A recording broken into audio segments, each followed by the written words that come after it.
After Hurricane Melissa tore through western Jamaica, healthcare was jeopardized.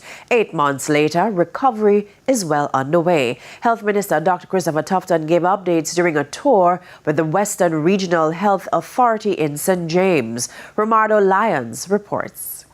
Roofs ripped open, beds and medical supplies floating in floodwaters, healthcare workers in distress. Hurricane Melissa left several health facilities in western Jamaica on life support. But the health minister says things are returning to normal. The Catherine Hall Health Center, for example, which serves up to 90 patients a day, was severely flooded, significantly damaging life-saving equipment.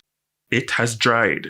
The tears of patients dried as well. I'm happy to say that the team has worked hard to clean up and to renovate, and we're looking at some may say brand new second-hand, but as good as new facility, and patients who are here getting service. The pharmacy is up, registration, doctors.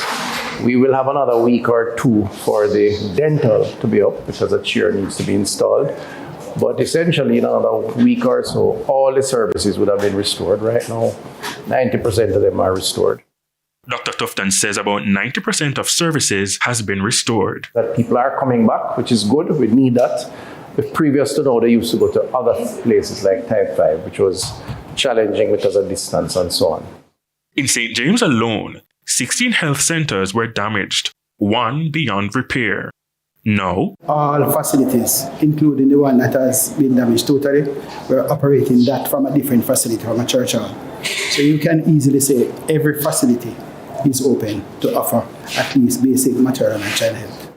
And Cornwall Regional Hospital has long been in the media for renovation delays. Melissa has only added to that. We do expect the A&E to be opened sometime during the summer, going maybe just after summer, if not during the summer. I've been there, I went there 2 weeks ago.